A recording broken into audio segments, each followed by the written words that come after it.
Scam TV நேயர்களுக்கு வணக்கம். கடந்த வீடியோவில் நிறையா இன்னும் பணம் வசூல் பண்ணிகிட்டு இருக்காங்கன்னு நான் உங்களுக்கு தகவல் கொடுத்துருந்தேன். இன்னும் நிறைய ஏஜெண்டுகள் வெளியே இருக்காங்க. இப்போ அரசு புகார் அளித்து கைது செஞ்ச ஏஜெண்ட் 1% கூட கிடையாது. இன்னும் நிறைய ஏஜெண்டுகள் இருக்காங்க. நாங்கள் லிஸ்ட்டு போட்டு எடுத்து வச்சுருக்கோம். இது வரைக்கும் எங்களுக்கு தெரிஞ்ச ஏஜெண்டுகளே ஒரு கிட்டத்தட்ட 500 பேர் வரைக்கும் இருக்காங்க. அதாவது குறைஞ்சது 400 பேர் வரைக்கும் பேர் எழுதி வச்சுருக்கோம். ஊருக்கு 50 ஏஜெண்ட் வச்சுருக்காங்க. அவர் இருக்கிற ஏரியா வேறையா இருக்கும், அவர் வாங்கியிருக்கிற ஏரியா வேறையா இருக்கும். இந்த மாதிரிலாம் நிறையா வாங்கியிருக்காங்க. அந்த தெருவுலையும் வாங்கியிருக்காங்க. அவங்க யாருடையாவது போய் பழகுறாங்கன்னா அந்த பழக்கத்திலே பணத்தை வாங்குறது. அவங்கள்ட்ட அவங்க கூட பழகி இப்போ அரசு உத்தியோகத்தில் இருக்கிறவங்களுக்கு ப்ராவிடன்ட் ஃபண்ட் வரும். அந்த ரிட்டையர்ட் ஆனால் அந்த பணத்தை வாங்குறதுக்கு அவங்க கூட குடும்பத்திலேயே ஒருத்தராக பழகுறது, அவங்களுக்கு வேணுங்கிறத செய்கிறது, கூட போய் கூட ஏதாவது இதுன்னா அப்படியே அந்த அந்த அந்த மாதிரி வேலையெல்லாம் அவங்கள கவர் பண்ணுறது. அப்போ என்ன நினைக்கிறாங்க, நம்மளுக்கு ஒரு உறுதுணை ஆள் இருக்குது அப்படின்னு சொல்லி அவங்கள அப்படியே கொஞ்சம் கொஞ்சமாக பிரெயின் வாஷ் பண்ணி அவங்க கிட்ட இருக்கிற பணத்தை வாங்குறது. இவ்வளோ வட்டி கிடைக்கும், பேங்க்லாம் உங்களுக்கு இவ்வளோ வட்டி கிடைக்காது, வாங்க அப்படின்னு சொல்லி அவங்க கிட்ட இருக்கிற பணத்தை பறிக்கிற, அதாவது பிடுங்கிட்டு போகாத குறை ஒன்று தான். அவங்களா கொடுக்குறாங்க, அவ்வளோதான். இவங்க பிடுங்குற கதையத்தை இவங்களா அந்த மயக்கத்தில் போதையில் இவங்களை ஆசையை தூண்டி விட்டு வாங்குறாங்க. பெரும்பாலானோர் வேலை செய்கிறவங்க, கூலி வேலை செய்கிறவங்க, நடுத்தர மக்கள், இந்த மாதிரி அரசு உத்தியோகத்தில் இருந்து ரிட்டையர்ட் ஆகிறவங்க, இவங்களுக்கெல்லாம் இந்த மாதிரி பணம்லாம் நிறைய பல கோடி இந்த மோசடிக்காரர்கிட்ட மாட்டிக்கிட்டு பரியா வருது. இப்போ கூட பாருங்க, மீனாட்சி மூலமா, அதாவது அந்த மீனாட்சிங்கிற அம்மா பழனி அம்மா, மதுரை பழனி அம்மாள் குரூப்புங்க. அந்த அம்மா டெய்சி ராணியும் சேர்ந்து வசூல் பண்ணிட்டு இருக்காங்க. அதை வசூல் பண்ணி டெய்சி ராணிகிட்ட அந்த மீனாட்சி அம்மா கொடுத்துக்கிட்டு இருக்கு. இன்னும் அந்த மீனாட்சி அம்மாவை இன்னும் அரெஸ்ட் பண்ணாம வச்சிருக்காங்க. டெய்சி ராணி உள்ள இருந்து உடல்நிலை சரியில்லைன்னு சொல்லி வயது மூப்பம் காரணமாக வெளியே வந்திருக்காங்க. ஆனா அவங்க இன்னமும் திருந்தல, இன்னும் பணம் வசூல் பண்ணிக்கிட்டு தான் இருக்காங்க. வசூல் வேட்டை அமோகமா இருக்கு. கேட்டா வெட்டிடுவேன், ஆளை வச்சு தூக்கிடுவேன் அப்படின்னு மிரட்டுறாங்க. மிரட்டுங்க பார்க்கலாம், ஆளை வச்சு தூக்குமா? ஏற்கனவே நீ ஆளை அனுப்புனால தானே மதுரை முனிச்சாலை குரூப் ஆளை அனுப்புறில்ல, அனுப்பி பாரு பார்க்கலாம், நீ அனுப்பு பார்க்கலாம். சும்மா அந்த மிரட்ட சொல்லி இந்த ஆளுகிட்ட எல்லாம் போய் சொல்றது, அவன் இப்படி இவன் இப்படி, என்னம்மா அவன்கிட்ட நான் இது பண்ணோம், நீ ஊரெல்லாம் ஏமாத்திக்கிட்டு இருக்குது. எல்லா பேரும் காசு கொடுக்க வாங்கத்தாம்மா செய்வாங்க, அவங்க புகார் கொடுக்கத்தான் செய்வாங்க. உன் மேல எவ்வளவு புகார் இருக்கு தெரியுமா? நீ யாரை வச்சு எல்லாம் காப்பாத்திக்கிட்டு இருக்கேங்கிறது எங்களுக்கு தெரியுமா? நாங்க அதை சொல்ல விரும்பல, அடங்கிட்டு இருமா. அதான் ஜாமீன்ல வெளியே வந்திருக்கீங்க, என்ன சொல்லிட்டு வெளியே வந்திருக்கீங்க?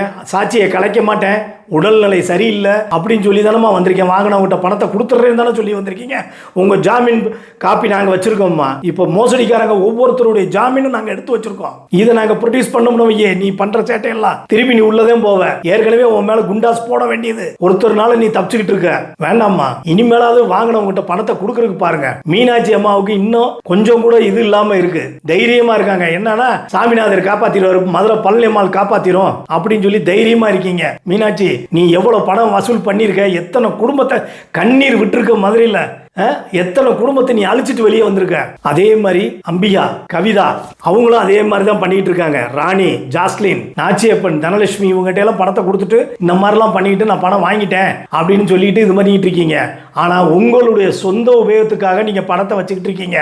ஆனா நாங்க போட்டுட்டோம், நாங்கள் கொடுத்துட்டோம், அவங்க கொடுக்குற பற்றி வாங்க முடியும்னு சொல்லி நீங்கள் பேசிகிட்டு இருக்கீங்க. உங்களுடைய புகைப்படமும் எங்களிடம் இருக்கிறது.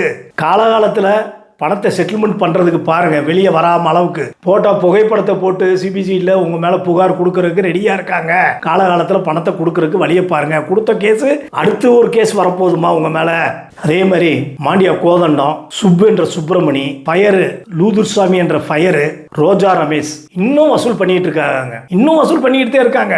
கேட்டால் மே பேங்க்கு, மை பேங்க்குன்னுக்கிட்டு சிங்கப்பூர் பேங்க்கு, மலேசியா பேங்க்குன்னு சொல்லி ஏமாத்திக்கிட்டு இருக்காங்க. அவங்க இன்னும் பணம் வசூல் வேட்டா அருமையாக ஓடிக்கிட்டு இருக்கு, அவங்களுக்கு அருமையாக ஓடிக்கிட்டு இருக்கு. இன்னமும் அவங்க, அதாவது காவல்துறைக்கோ அரசாங்கத்துக்கோ அவங்க பயப்படுவது கிடையாது. என்னன்னு கேட்டீங்கன்னா, ஒரே வார்த்தை, என்ன பணம் யார் என்னை இது பண்ணாலும் பணத்தை கொடுத்து நான் சமாளிச்சுட்டு வெளியே வந்துடுவேங்கிற தைரியத்தில் இருக்காங்க.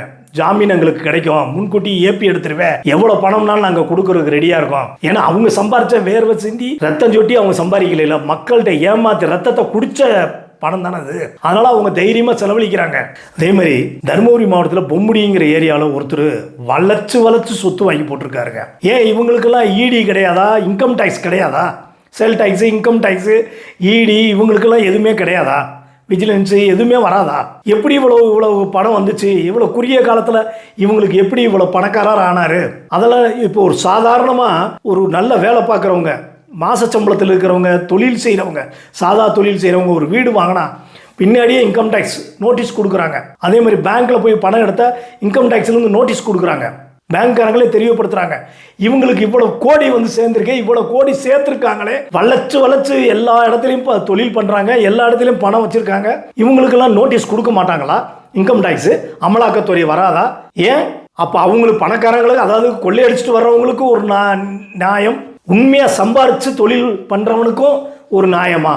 கஷ்டப்பட்டு வீடு வாங்கிறது ஒரு கனவுன்னு நினச்சி அவங்க கணவன் மனைவி கஷ்டப்பட்டு கொஞ்சம் கொஞ்சமாக சேர்த்து சம்பாரித்து சேர்த்து வேர்வை சிந்தி ரத்தத்தை சுற்றி சம்பாரித்து ஒரு வீடு வாங்கினா பின்னாடியே இன்கம் டேக்ஸ் நோட்டீஸ் வருது. இவங்கெல்லாம் எத்தனை கோடி அடிச்சிருக்காங்க தெரியுங்களா? ஏன் இதை பார்த்தாது இன்கம் டேக்ஸ் அவங்களுக்கு நோட்டீஸ் கொடுத்து இது எப்படி உங்களுக்கு இந்த பணமெல்லாம் வந்துச்சுன்னு கேளுங்க, ரைடு பண்ணுங்க அவங்க வீட்டில் போய். நிறைய நடக்குதுங்க. அவர் மிகப்பெரிய ஆளாயிட்டார். தெய்வேந்திரன் சொல்லி ஒருத்தர், அவருக்கு ஆர்பிஐயிலிருந்து இத்தனை லட்சம் கோடி வருதுன்னு சொல்லி ஒரு ஃபைல் வெளியே விடுறாரு, கொடுத்து மக்கள்கிட்ட பணம் வாங்குறாரு. மக்கள்னா சாதாரண மக்கள் கிடையாதுங்க. அவருடைய டார்கெட் யாருன்னு தெரியுங்களா? லேடிஸாக பார்த்து டாக்டர்ஸ், லேடி டாக்டராக பார்த்து டார்கெட் பண்ணி அவங்ககிட்ட பணம் பறிக்கிறது தான் இவர் வேலை. அப்படியும் கொடுத்துருக்காங்க, நிறையா டாக்டர்ஸ் கொடுத்துருக்காங்க. நாங்கள் பேர் சொல்லுவோம், டாக்டர்ஸ் நிறையா கொடுத்துருக்காங்க. இன்னைக்கு வரைக்கும் அவங்க எதுவும் இல்லை, சினிமா எடுக்கிறேன், அவங்கள வச்சு நல்ல டாக்டர் அழகான டாக்டராக இருந்தாங்கன்னா சினிமா எடுக்கிறேன், உங்களை ஹீரோயினாக போடுறேன்னு சொல்லி நிறையா பேர்கிட்ட ஆட்டையை போட்டு அவர் அமோகமாக அனுபவிச்சுக்கிட்டு இருக்காரு, ஜாலியாக இருக்கார். அவ்வளோ கோடி அவர் ஃபைல் அனுப்பியிருக்காருங்க. அந்த ஃபைல் பார்த்தீங்கன்னா உண்மையான ஆர்பிஐ ஆஃபீஸர் கூட அந்த மாதிரி ஃபைல் தரமாட்டாங்க. இவர் அவ்வளோ ஃபைல் வச்சுருக்காரு, அவ்வளோ ஃபைல் வெளியே விட்டுருக்காரு. அவர் உசிலம்பட்டி தேனி ஏரியாவை, அதாவது உசிலம்பட்டி ஏரியா இல்லை தேனி ஏரியா சேர்ந்தவங்க இப்போ கிருஷ்ணகிரி அட்ரஸில் அவர் எல்லாமே பண்ணியிருக்காரு. தெய்வேந்திரன் பேர். நிறைய வசூல் பண்ணுறாங்க, அளவு இல்லைங்க அவங்க வசூல் பண்ணுறதுக்கு. இந்த பாருங்க, இப்போ வருஷநாடு பழனியம்மா உள்ளே போயிட்டு வந்துச்சு, ஜெயிலில் இருந்துட்டு ஜாமீனில் வந்துருக்கு அந்த அம்மா கேட்குது, இப்போவே 5000 கொடு, 7500 கொடு, 2500 கொடு, உனக்கு தங்க கலரில் ஒரு கார்டு கொடுப்போம், அந்த கார்டை எடுத்துகிட்டு நீ பேங்க்கில் போய் காமிச்சேன்னா உனக்கு 10 லட்சம் கோடி வந்துடும். எப்படிங்க வரும்? பழனியம்மா நீங்கள் என்ன உள்ளே போயிட்டு வந்து இன்னும் திருந்தலாம் இல்லை, ஜாமீனில் தானே வந்திருக்கீங்க, யாருக்காவது பணம் வாங்கின பணத்தை கொடுத்துருக்கீங்களா? உங்கள் கூட வீரபத்ரன் வீரா, அவர் அங்கே அடையாளம் சொல்கிறேன், ஒரு கை இருக்காது, நான் அவரை தப்பு சொல்லலை, அங்கே அடையாளத்தை சொல்கிறேன். அந்த பழனி அம்மா, இந்த மீனாட்சி அம்மா, இவங்களெல்லாம் எங்கேயாவது பார்த்தீங்கன்னா அருகில் உள்ள காவல் நிலையத்திலேயோ சிபிசிடி ஆஃபீஸ்லேயோ இவங்களை ஒப்படைங்க, கண்டிப்பாக ஒப்படைங்க. இவங்கெல்லாம் திருந்த மாட்டாங்க, உள்ளே இருந்தால் அவங்கெல்லாம் திருந்துவாங்க. காசு, அதாவது ஜாமீன் தொகையை பிணைய தொகையை கட்டிட்டு அவங்கெல்லாம் வெளியே தைரியமாக நடமாடுறாங்க. யாரும் ஒன்றும் கேட்க முடியலன்ட்டு புகார் பண்ணவங்கள மிரட்டுறது, ஆளை வச்சு ஆட்களை வச்சு மிரட்டுது அந்த அம்மா பழனியம்மா. வருஷநாடு பழனியம்மா வீட்டுக்குள்ளே தான் உட்காந்துருக்கோம், திடீர்னு கார் வரும், அந்த காரு அந்த அம்மா வெளியே வந்தெல்லாம் ஏறாது, உள்ளே போய் ஏறி கதவை சாத்திட்டு அந்த கார்லேயே வெளியே போயிடுவாங்க, போயிட்டு திருப்பி இறங்கிடுவாங்க. அவங்க வீட்டுக்குள்ளே தான் இருப்பாங்க, அவங்கள எங்கேயும் தேட வேண்டாம். காவல்துறை அதிகாரிகளுக்கு அந்த அம்மாவை ட்ரேஸ் பண்ணிங்கன்னா வீட்டிலே தான் இருக்காங்க.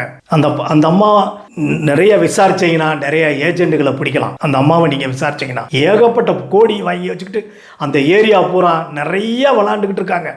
இந்த சாமிநாதன் இருப்பாருங்க, தேனி மாவட்டத்தில் மட்டும் கிட்டத்தட்ட ஆண்டிவிட்டி ஏரியா அந்த சுட்டு வட்டாரத்தில் மட்டும் 600 பேர்கிட்ட பணம் வாங்கியிருக்காரு. இதெல்லாம் இப்போ வந்த செய்திகள். 600 பேர் கணக்கு பண்ணி பாருங்கள். அதேமாரி காட்பாடி, திருப்பத்தூர் இந்த ஏரியாவிலையும் வெங்கடேஷுங்கிற ஒரு ஏஜெண்ட்டை வச்சு பணம் அமோகமாக வசூல் பண்ணியிருக்காரு. அவர் என்ன செய்கிறாருன்னா, அதாவது பிரெயின் வாஷ் பண்ணுறது. இந்த வெங்கடேஷ் இந்த மாதிரி ஆட்களை, நீ பாதி எடுத்துக்க, நான் பாதி எடுத்துக்கிறேன், அப்போ தானே அவன் காட்டி கொடுக்க மாட்டான், உங்களை சாமிநாயரை காட்டி கொடுக்க மாட்டான்ல அந்த வெங்கடேஷ், அதுக்காக என்ன செய்யுது, நீ பாதி வச்சுக்கோ அப்படின்னு சொல்லி ஆட்களை பிடிச்சிட்டு வா அப்படின்னு அனுப்பிச்சி விட்றாரு. அப்படி ஆட்களை பிடிச்சிட்டு வர்றப்போ அதில் ஒரு 4-5 பேர் சொல்ல விரும்பலைங்க. அவங்க சொல்லக்கூடாதுங்கிறாங்க லேடிஸு. அவங்க என்ன சொல்கிறாங்க, 5 பேரை சென்னை ஆர்பிஐக்கு கூட்டு போகிறாங்க. வெளியே வாசப்படியில் நிற்க வச்சுட்டு உள்ளே போயிட்டு வர்ற மாதிரி போயிட்டு திருப்பி வாங்க, அதிகாரிகள் மீட்டிங் நடக்குது, இப்போ பார்க்க முடியாது, இன்னொரு நாள் பார்த்துக்கலாம்னு சொல்லி கூப்பிட்டு வந்துடுறாரு. சாமிநாயரும் அந்த வெங்கடேஷ் கூப்பிட்டு வந்து ஹைகோர்ட்டுக்கு வர்றாங்க. ஹைகோர்ட்டில் வந்து என்ன பண்ணுறாங்க, ஒரு வழக்கறிஞரை அறிமுகப்படுத்துகிறாங்க. அவர் வழக்கறிஞருங்கிறது இப்போ தான் தெரியும். ஆனால் அவங்கக்கிட்ட என்ன சொல்லியிருக்காங்க, இவர் நீதிபதி, ஹைகோர்ட்டு நீதிபதி, அவங்களுக்கு தெரியாதுல்லங்க யார் என்னங்கிறது அவங்களுக்கு தெரியாதுல்ல. நீதிபதி, இவருக்கு 1000 கோடி வருது, இவரே எங்ககிட்ட பணம் போட்டிருக்காரு, இவர் தாம்மா எங்கள் கேஸெல்லாம் பார்க்குறாங்க, இவங்க கைக்கு வந்துச்சுன்னா எங்களை ஜாமீன் கொடுத்துருவாங்க, எதுவுமே செய்ய மாட்டாங்க, எந்தவித கேஸ் வராது, இவங்க மூலமாக போனால் இவருக்கு வருது 1000 கோடி வருதுமா, அவரே கொடுத்துருக்காரு, நீங்கள் என்னம்மா சொன்னோன்னே என்னம்மா செய்து தாலி செயின் எல்லாத்தையும் அடகுமானம் வச்சு விற்று சில இதெல்லாம் விற்று அவருக்கு பணம் கொடுக்குறாங்க. 15 லட்சத்தில் 8 லட்சம் சில்லற ரூபாயை அக்கௌண்ட்டில் கொடுக்குறாங்க, பாக்கி கையில் வாங்குறாங்க. செலவுக்கு அது இதுன்னு சொல்லி கால் டாக்ஸி அது மாதிரி ஒரு போன 4-5 பேர் கொடுத்துருக்காங்க. ஆனால் அவர் விசாரித்து பார்த்தா அவர் ஒரு வழக்கறிஞருங்க. அப்போ கோர்ட்டுக்குள்ளேயே இவ்வளவு, நீதிமன்றத்திலே இவ்வளவு நடக்குது. அதே போல் ஒருத்தர் மதுரை கோர்ட்டில் கேஸுக்கு வந்துக்கிட்டு இருக்காரு கையெழுத்து போட. ஏற்கனவே இந்த கதையை நான் ஏற்கனவே பல வீடியோவில் சொல்லியிருக்கேன். நீதிமன்ற வளாகத்துக்குள்ளேயே பர்மான்னு சொல்லி பசங்க மிரட்டுறாங்க, சாட்சியை கலைக்கிறாங்க. நீ உயிரோடு இருக்க முடியாது, உன் பிள்ளைகளோடு இருக்க முடியாது அப்படின்னு சொல்லி தைரியமாக நீதிமன்றத்திலே கலைக்கிறாங்க, மிரட்டிட்டு போகிறாங்க. அப்போ சாமிநாதையர் என்ன இந்தியாவுக்கே ஒரு டானா, தமிழ்நாட்டு டானா அவர். 7 ஸ்டேட் பிரச்சனைங்க இது. அதில் நான் தமிழ்நாடு மட்டும் தான் பேசிகிட்டு இருக்கேன். இன்னும் நான் கேரளா ஆந்திராவில் நான் பேசவே கிடையாது, தமிழ்நாடு மட்டும் தான் இப்போ பேசிகிட்டு இருக்கேன். அப்போ இவருக்கு வெறும் பணையத்தொகை மட்டும் எவ்வளோன்னு பாருங்க. அவர் அடித்த கொள்ளைக்கு கிட்டத்தட்ட 25 வருஷமாக அவர் கொள்ளை அடிச்சுட்டு இருக்காரு. அவர் மேலே பல வழக்குகள் இருக்குது, நிலுவையில் இருக்குது, எல்லாமே நிலுவையில் தான் இருக்குது. எனக்கு உடல்நிலை சரியில்லை, நான் பணத்தை கொடுத்துட்றேன், சாட்சியை கலைக்க மாட்டேன்னு சொல்லி உறுதிமொழி பத்திரம் கொடுத்து தான் அவர் வெளியே வர்றாரு. அவர் அடித்த கொள்ளைக்கு வெறும் பிணையத்தொகை கம்மியான ரேட்டு, கம்மியான அமௌண்ட்டு கட்டிட்டு வெளியே வர்றாரு. வெளியே என்ன செய்கிறாரு, யாருக்கும் பணம் கொடுக்கல, சாட்சியை கலைக்கிறாரு, புகார் கொடுத்தவங்களெல்லாம் மிரட்டுறாருங்க. நீதிமன்றத்திலே வச்சு மிரட்டுறப்ப வெளியே மிரட்ட மாட்டாங்களா? நீதிமன்றத்திலே வச்சு மிரட்டுறாங்க. அப்புறம் வைப் கால் மூலமாக மிரட்டுறாங்க. என்னன்னு பார்த்தா அது பர்மாலேருந்து வருது அந்த கால். அப்போ இப்படி ஒரு விசச்சந்து நம்மளுக்கு தேவையா அந்த தமிழ்நாடுக்கு? ஏன் அரசாங்கம் வேடிக்கை பார்த்துக்கிட்டு இருக்கு? நீதிமன்றமும் காவல்துறையும் அரசாங்கமும் ஏன் இவரை வளர விட்டு வேடிக்கை பார்க்குது? தைரியமாக மிரட்டுறாங்க, எல்லா பேரையும் துச்சமாக பேசுகிறாங்க காவல்துறையை. எனக்கு பணம் இருக்கியா, பணத்தை தூக்கி எறிஞ்சால் யாருமே எனக்கு சலாம் வைப்பாங்க அப்படிங்கிறான் தைரியமாக. நீ கேஸ் கொடு, நான் ஜாமீனில் வர்றானா இல்லையான்னு பாருங்கிறான். அப்போ இதெல்லாம் தைரியம் யார் கொடுக்கறது? அவன் இருக்கிற ஏஜென்ட்டுகள் அத்தனை பேருமே மோசமான ஆட்கள். எல்லா பேருக்கும் தெரியாது மோசடிங்கன்னு. ஆனால் அத்தனை பேரும் அவருக்கு கைக்கூலியாக இருக்காங்க. ஆட்களை வச்சு மிரட்டுறது. என்னையவே எத்தனை இடம் நீ மிரட்டியிருக்க கேட்டால் காவல்துறைக்கு நான் விலை பேசுகிறேங்கிறேன். எனக்கு பெரிய அரசியல்வாதி, இந்தியாவிலே பெரிய அரசியல்வாதி என் பின்னால் பாக்கெட்லேங்கிற. ஏன் நீ உள்ளே போகிறப்ப அந்த அரசியல்வாதியை கூட்டு இவரை உள்ளே போட வேணாங்க, வெளியே வந்துருங்கன்னு சொல்ல வேண்டியதானே? ஏயா புழுகுற? உன்னைய விட்டுருக்க கூடாது. இப்பவும் சொல்கிறேன், ஜாமீனில் உன் ஜாமீனை ரத்து செய்கிறதுக்கு நாங்கள் அத்தனை வழியும் பார்ப்போம். இப்போ தான் நாங்கள் ஒரு 30-40 பேர் சேர்ந்துருக்கோம். இதில் 7-8 பேருடைய கேஸ் தான் நடந்துகிட்டு இருக்கு. இனி நாங்கள் சேர்த்து உன் மேலே பொதுநல வழக்கு போட்டு உன் ஜாமீனை ரத்து செய்ய சொல்லி உனக்கு யார் வர்றாங்கன்னு நாங்கள் பார்க்கத்தான் போகிறோம். நீயும் பாரு, உன்கிட்ட பணம் இருக்குல்ல, நீ எவ்வளோ தூரம் ஆடு. என்ன செய்ய முடிஞ்சுன்னு எத்தனை வருஷமா என்னை கேட்ட. உன்னை ஒரு நாளாவது உன்னை ஜெயிலில் உட்கார வைக்கணும்னு நினைச்சேன். 68 நாள் உட்காந்துருக்க நீயும் உன் குடும்பத்தோட. ஆனா உன் மனைவி ராதாவுக்கு தெரியாம எதுவும் நடக்கல. முழுக்க ராதாவுக்கு தெரியும், ராதாமாவுக்கு முழுக்க தெரியும். அதே மாதிரி உன் முதல் குடும்பம் இருக்காங்களா, ஐயர் குடும்பம், அந்த குடும்பத்தை நீ அப்படியே பாதுகாப்பாக வச்சிருக்க. உன் குடும்பத்தை பிள்ளைகளை மட்டும் பாதுகாப்பாக வச்சிருக்க. அடுத்தவன் பிள்ளைகள நாசமாக போகுதுன்னு சொல்லி நீ பண்ணியிருக்க. நீ ஏமாத்துற ஒவ்வொன்றும் பதில் சொல்லி ஆகணும். மக்கள் வடிக்கிறாங்க பாரு கண்ணீர், அந்த கண்ணீருக்கு நீ பதில் சொல்லி ஆகணும். கடவுள் கண்டிப்பாக உன்னை தண்டிப்பார். இன்று நீ நல்லா இருக்கேன்னு நீ வார்த்தட்டி சொல்ற, நீ உன்னுடைய பாரு, நீ என்ன நிலைமைக்கு போகிற, அந்த கடவுள் உன்னை என்ன பண்ணுதுன்னு பாரு. நாங்கள் ஐயா நீதிமன்றத்தை ஒரு கோயிலான்னு நினைக்கிறோம். அதாவது இந்துக்களை பொறுத்தளவுக்கு திருக்கோயில், கிறிஸ்டினை பொறுத்தளவுக்கு சர்ச்சு, இஸ்லாமியை பொறுத்தளவுக்கு மசூதி, இந்த 3 மதத்தை சேர்ந்தது தான் அதுக்கு மொத்தமாக இருக்கிறது தான் நீதிமன்றம். அந்த நீதிமன்றத்தையே இவன் அவமானப்படுத்துறான். நீதிமன்றத்தவே அவன் அவமானப்படுத்துறாங்க ஐயா. காவல்துறையே அவமானப்படுத்துறான். கேவலமா பேசுறான் அவன் காவல்துறைக்கு. ஏன் பாக்கெட்டுக்குள்ளங்கிறான். எல்லோரும் ஒன்று சேருங்கள், நாங்கள்லாம் சேர்ந்து மொத்தமா இவன் மேல எல்லா எஃப்ஐஆர் எடுத்து ஜாமீன் எடுத்து இவன் ஜாமீனை ரத்து செய்ய சொல்லி, ஏன் இவர் மேல குண்டாஸ் போடாம இருக்கீங்க? இவர் மேல சாதாரண ஒரு இதுல பண்ண அவனை குண்டாஸ் போடுறீங்க. இவர் எவ்வளவு பெரிய குற்றம் பண்ணியிருக்காங்க. இது சாதாரண குற்றமா? இவர்னால எத்தனை பேர் இறந்திருக்காங்க தெரியுங்களா? மன உளைச்சல் இறந்திருக்காங்க, மருந்து குடிச்சு இறந்திருக்காங்க. இதெல்லாம் அரசாங்கத்துக்கு, காவல்துறைக்கு, நீதிமன்றத்துக்கு தெரியாதா? கேட்டா நான் கிரிக்கேங்கிறீங்க. நீ யார் கிரிக்கேங்கிற கூடி சிக்கத்தில் தெரியுமியா? செத்தா 4 பேர் நம்மளை தூக்கணும். உன்னையெல்லாம் தூக்குறதுக்கு எவனும் வரமாட்டான். நீயா போய் படுத்துக்கிற வேண்டியதான் சவக்குழியில போய். உன் கூட இருக்கிற குடியாத்தம் குமார், லைக் பாய், விஜயராகவன், இன்னும் நிறைய பேர் இருக்காங்க உன் பின்னாடி. கார்த்தி, திருநெல்வேலி கார்த்தி, அவன் என்ன செய்யறான்? சுவிட்ச் ஆஃப் பண்ணி வச்சிடறான். பேசுகிறப்ப மட்டும் சுவிட்ச் ஆன் பண்ணி வச்சு எவனை வம்புழுக்கணுமோ அவனை பூரா வம்புழுத்து இவங்களை விட்டு பேச விட்டு நீ சுகமாக வாழ்ந்துக்கிட்டு இருக்க. அவன் அடியாள் மாதிரி உன்ட்ட இருக்கான். கேரளா கார்த்தி அவன் மாந்திரிகத்துக்கு வச்சிருக்கான். உன் வீட்டில் அவன் என்ன கேரக்டர்னு உனக்கு தெரியும், உன் குடும்பத்துக்கே தெரியும் அவனுடைய கேரக்டர் என்னங்கிறது தெரியும், நீ என்ன நிலைமையில அவனை வச்சிருக்கீங்கிறது உனக்கும் தெரியும். அதாவது நீங்கள் செய்கிற ஒவ்வொன்றும் உங்கள் குடும்பத்தை பாதிக்கும். கடவுளாக பார்த்து உங்களை தண்டனை கொடுப்பாரு. கண்ணீர் வடிக்கிறாங்க பாரு, உனக்கு பின்னாடி இருந்து வேலை செய்கிறாங்கல்ல, அந்த கண்ணீரை அவங்கள தண்டிக்கும்யா. இது ஆண்டவன் கட்டளையா, கண்டிப்பாக தண்டிக்கும்யா. ஆண்டவன் உலகத்தில், அது இஸ்லாமியா இருக்கட்டும், கிறிஸ்டினா இருக்கட்டும், இந்துக்களாக இருக்கட்டும், ஆண்டவன் ஒருத்தர் உலகத்தில் இருந்திருந்தால் மக்களை காப்பாற்றுவார். உங்களை மாதிரி ஆட்களை வேரோடு அறி எடுப்பார். கண்டிப்பாக எடுப்பாங்க. பாருங்க, இன்னைக்கு நீ ஜாலியாக 10-12 பொண்டாட்டிகளோடு நீ வாழ்ந்துக்கிட்டு இருக்க, தசரதன் மாதிரியா நீ எல்லாம்? அது சொல்லுவாங்க, கதையை கேட்டிருக்கீல்ல மகாபாரத்தில், ராமாயணத்துல எல்லாம். அந்த மாதிரியா நீ ஜாதியை மாற்றி பேசுகிற? என்னென்ன திருக்கோசு வேலையெல்லாம் நீ பண்ணுற? ஃபாரினில் போகிற, உன அந்தமானுக்கு ஓடுற, இலங்கைக்கில் உனக்கு என்னென்ன வச்சுருக்க, பர்மாவில் என்ன வச்சுருக்க, கோயம்புத்தூரில் சுத்துக்கு நீ என்ன வாங்கி வச்சுருக்க, மதுரையில், தாம்பரத்தில் 2010 நீ தாம்பரத்துக்கு வந்த, ஒரு வீடு எடுத்திருந்த, அங்கே நீ என்ன செஞ்சுக்கிட்டு இருந்தன்னு முதல்ல தெரிஞ்சு பாரு, யோசனை நீ பாரு. உன்னுடைய கதைகள்லாம் இப்போத்தே வெளியே வர ஆரம்பிக்குது. 2010 நீ என்ன பண்ண, யார் உன் கூட இருந்தா, நாயினான்னு ஒருத்தர் இருந்தாரா இல்லையா, யோசனை நீ பாரு. கண்டிப்பாக படுத்துக்கிட்டு நினச்சி பாரு, நீ எப்படி வந்த, என்ன செஞ்ச, என்னென்ன வேலையில் நீ திருக்கோசு வேலை பார்த்த, தாம்பரத்துக்கு எப்படி போன, எல்லாத்தையும் பாரு. ஒவ்வொன்றும் உன்னை நோட் பண்ணிக்கிட்டு இருக்கோம். உன் பையன் டைவர்ஸ் கேஸ் போட்டிருக்கிறது, 2 கேஸ் போட்டிருக்காங்க, அதுவும் எங்களுக்கு தெரியும். குழந்தை கேஸ் 1, டைவர்ஸ் கேஸ் 1க்கு போயிட்டுருக்கேன், கஸ்டடி எடுக்கணும்னு சொல்லி. உனக்கு ஒரிஜினல் வாரிசே அந்த பையன் தானையா? குழந்தைய விட்டுறியா? உன் பையனத்தை நீ வளர்க்கலை, அந்த குழந்தையாவது நல்லா வளரட்டுமியா, நல்லா படித்து உன்னுடைய பாவத்தை பூரா அந்த குழந்தை சுமக்காமல் நல்ல பிள்ளையா வளரட்டுமியா, விட்டுறியா? உன் மகன் டைவர்ஸ் கேஸுக்கு நீ ஏன் போற? உன் மகன் தானேயா போகணும், நீ ஏன் போற? இவர் உன்னுடைய வீட்டு குடும்ப போட்டோ ஊரா என்கிட்ட இருக்கு, புரிஞ்சுக்க.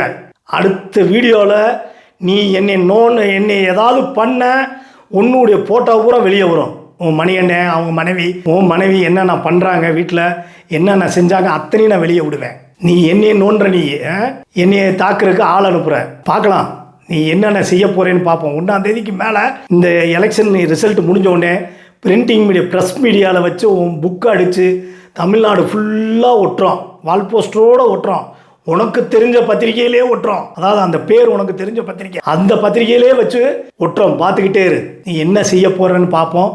திருப்பி பத்திரிகையில் புக்கில் அடித்து, வால் போஸ்ட் அடித்து ஒட்டி உன்னை உண்டு இல்லைன்னு ஆக்க போகிறோம். ஏன்னா காவல்துறையும் விட்டுருச்சு, உன்னைய நீதிமன்றமும் விட்டுருச்சு. பாரு, உன்னுடைய ஜாமீன் அந்த பேப்பரு, உன்னுடைய எஃப்ஐஆர் பேப்பர், உன்னை சார்ந்தவங்க இந்த மோசடிக்காரங்க அத்தனையும் அட்வொகேட் ஜெனரலுக்கும் கோர்ட்டுக்குன்னு ஒரு விஜிலன்ஸ் இருக்குது, அங்கேயும் நாங்கள் அனுப்பத்தான் போகிறோம். இதை நீதி விசாரணை வேண்டும்னு உன்னைய லாக் பண்ணி அங்கே உட்கார வைக்கிறோம்.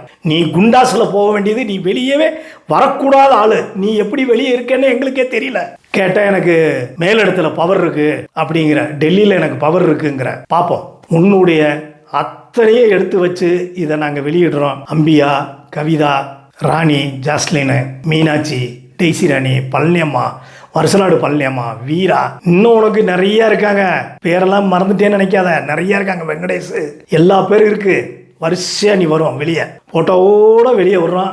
எல்லோரும் அனுபவிங்க. புகார் கொடுத்தா மட்டும்தான் உங்களுக்கு பணம் கிடைக்கும். இவங்க நீங்க கல்லறையில் போனா கூட, நான் சாக போறேன்னு சொன்னா கூட, நீ சாகு, நான் பணம் தரமாட்டேன், அந்த மாதிரி கேரக்டர் இவங்க எல்லாம். பார்த்துக்கங்க மக்களே, நீங்கள் புகார் கொடுத்தா மட்டும்தான் பணம் கிடைக்கும். சிபிசிஐடி மூலமாக ஒரு நீதிமன்றம் மூலமாக பணம் கிடைக்கும். இவங்க நீங்களே பாருங்க, புகார் கொடுத்து இவங்க என்னென்ன பண்ணுறாங்க, எவ்வளோ செலவழிக்கிறாங்க, எல்லா பேருக்கும் யாராருக்கு எவ்வளோ பணம் கொடுத்து இவங்க வெளியே வர்றாங்கன்னு நீங்களே மக்களே பாருங்க.